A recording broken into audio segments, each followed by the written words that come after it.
L'ambassadeur éthiopien Selashie Bekele a remis une copie de sa lettre de nomination. Plus de 24 millions de personnes ont été vaccinées contre le choléra en Éthiopie au cours de l'année écoulée, selon le ministère de la Santé.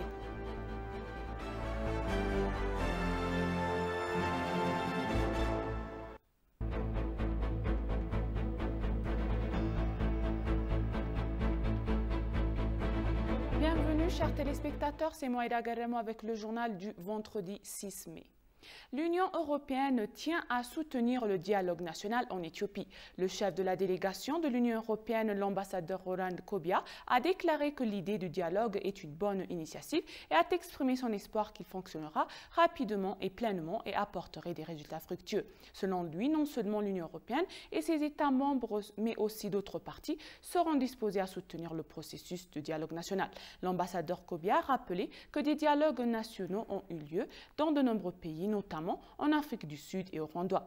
L'Éthiopie a le potentiel de résoudre ces problèmes au lieu d'être prise dans un cycle de violence, ce qui n'est pas l'intérêt des Éthiopiens, a-t-il souligné.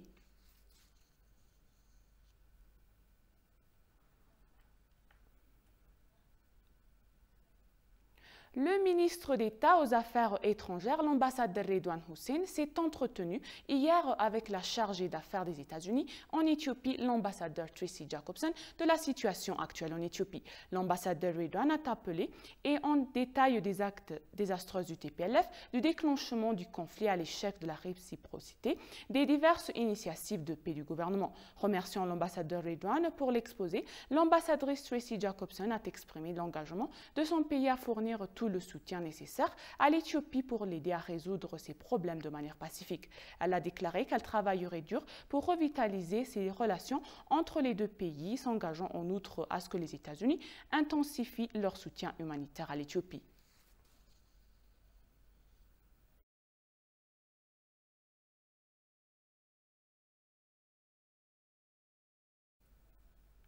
L'ambassadeur éthiopien Selashie Bekele a remis une copie de sa lettre de nomination au bureau de chef du protocole du ministère américain des Affaires étrangères en Amérique. Le ministre des Affaires étrangères a annoncé que l'ambassadeur Selashie travaillera avec ses collègues pour renforcer les relations diplomatiques entre l'Éthiopie et l'Amérique.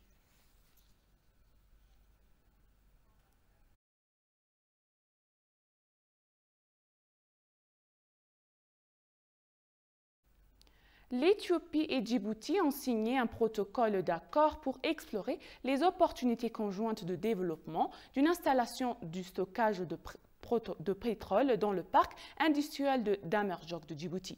Le directeur général d'Ethiopian Investment Holdings, Mamoun Haratu, et le président de l'autorité des ports et des zones franches de Djibouti et de Great Horn Investment Holding, Aboubakar Omar Hadi, ont signé le protocole d'accord. Selon le ministère des Affaires étrangères, le protocole d'accord vise à créer un environnement propice au futur développement conjoint du terminal de stockage de pétrole à Djibouti, ce qui portera à terme les liens économiques solides et bien fondés existants entre les deux pays frères à un niveau supérieur. À cette fin, il envisage plusieurs mécanismes de collaboration pour mettre en place une installation de stockage de pétrole de Damerjog, de fournir des services de stockage aux produits pétroliers destinés à la demande de passerelles, des marchés de Djibouti et de l'Éthiopie, ainsi que de transbordement. Le président kenyan Uhuru Kenyatta a réaffirmé que l'Éthiopie est un ami engagé du Kenya et que le Kenya sera toujours aux côtés de l'Éthiopie chaque fois qu'il est en crise. Le président Uhuru Kenyatta, alors qu'il recevait l'ambassadeur du FDRE au Kenya, Meles Alem, de son bureau hier, a déclaré que les relations diplomatiques solides entre l'Éthiopie et le Kenya durent depuis plus de 6 décennies, selon un modèle pour les autres pays de la région. Je veux que les Éthiopiens vivent au Kenya et que les Éthiopiens d'origine éthiopienne vivent librement au Kenya en tant que leur parti, a-t-il déclaré. Il a rappelé que l'Éthiopie et le Kenya avaient signé un accord de défense conjointe pour renforcer les liens économiques, les projets d'intégration régionale et les contrats interpersonnels pendant le mandat de l'ambassadeur. L'ambassadeur Meles a pour sa part remercié le gouvernement kenyan, en particulier le président, pour son soutien pendant ces 3 années en tant qu'ambassadeur extraordinaire et plénipotentiaire du FDRE au Kenya. Selon l'ambassade d'Éthiopie au Kenya, l'ambassadeur Meles a déclaré que le rôle du leadership du président est crucial pour renforcer les relations bilatérales. Au nom du peuple et du gouvernement éthiopien, le président Melles a remercié le président Uhuru Kenyatta pour sa contribution significative à l'administration des Éthiopiens vivant au Kenya et des Éthiopiens d'origine éthiopienne. Il a déclaré le projet du port de Lamu, le service de points de contrôle à guichet unique de Moyale, la croissance des investisseurs kenyans en Éthiopie et l'entrée d'entreprises éthiopiennes sur le marché kenyan assureront la forte continuité diplomatique des deux pays.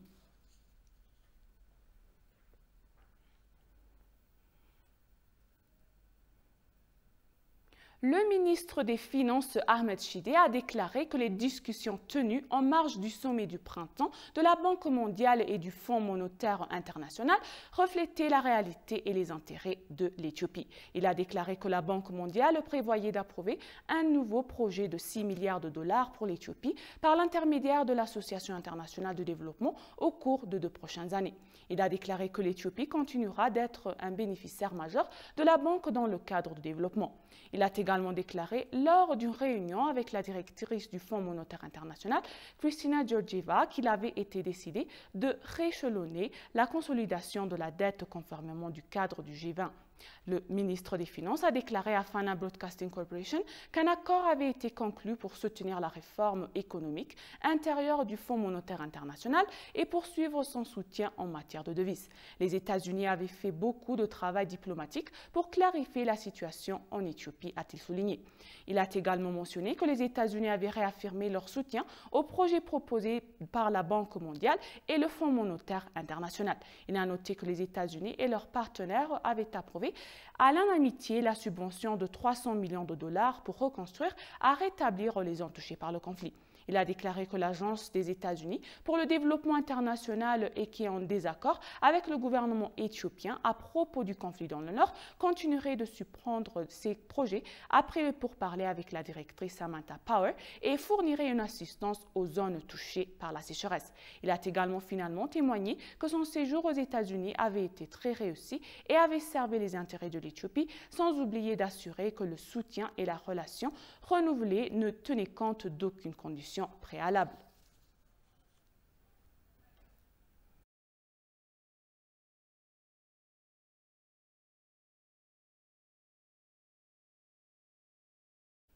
Un chercheur affirme que l'initiative d'étiquetage vert devrait être institutionnalisée pour atteindre l'objet visé.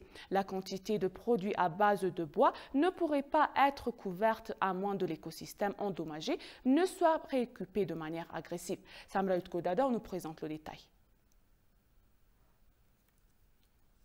Vert ne consiste pas simplement à verdir le paysage éthiopien, mais aussi à propulser les efforts de développement du pays. Comme l'économie éthiopienne dépend fortement à l'agriculture, il est important d'accorder l'attention voulue à l'écosystème comme les incitatifs d'héritage vert pour atteindre la productivité requise. S'adressant à ETV, un analyste de l'innovation à l'unité de transformation du secteur forestier a déclaré que l'incitatif d'héritage vert devrait être institutionnalisé pour atteindre l'objectif visé par l'incitatif. Le chercheur a averti que la quantité de bois et des produits à base de bois risqués ne pouvaient pas être couverts à moins que l'écosystème endommagé ne se rétablisse de manière agressive. Il a également souligné que la campagne devrait se concentrer sur la plantation de semis respectueux de l'environnement. Le chercheur a indiqué que si l'Éthiopie veut assurer la sécurité alimentaire conformément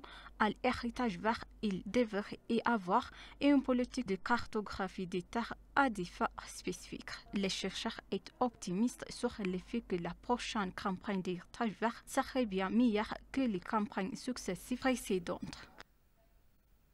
Un chercheur principal du musée national, Tesfaye Arraghi, a appelé tous les Éthiopiens à tirer les leçons de leur ancêtre sur la manière de maintenir l'unité nationale en ces temps difficiles.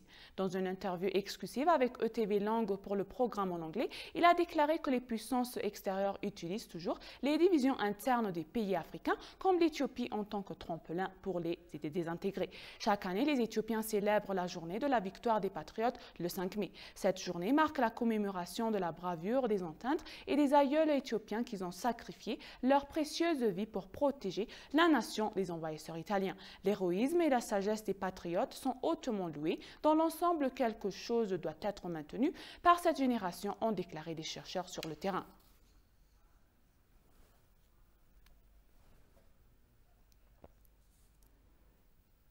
Plus de 24 millions de personnes ont été vaccinées contre le choléra en Éthiopie au cours de l'année écoulée, selon le ministère de la Santé.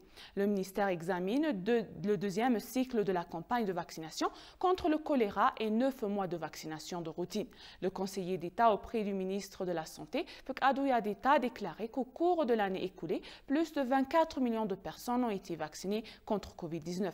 Parmi ceux-ci, 21 millions ont été complètement vaccinés et les restes ont dû être vaccinés une seule fois. Il a déclaré que l'utilisation généralisée du vaccin a considérablement réduit l'épidémie. Cependant, il a averti le public de ne pas sous-estimer la menace en virus. Il a conseillé à la population de se faire vacciner, sachant qu'il y a encore une pénurie de vaccins dans le pays.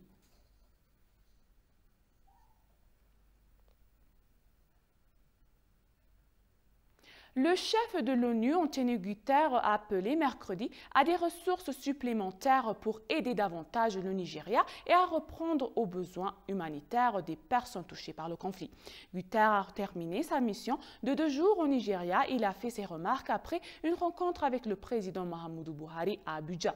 En 2020, le Nigeria a complété plus de 2,7 millions de dollars de déplacés internes.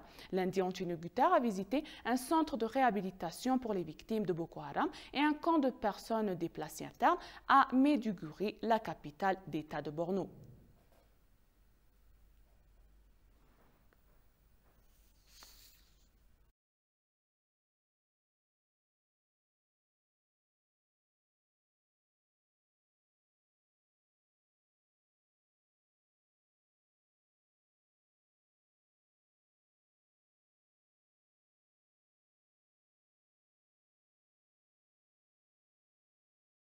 Chers téléspectateurs, nous vous rappelons les titres principaux.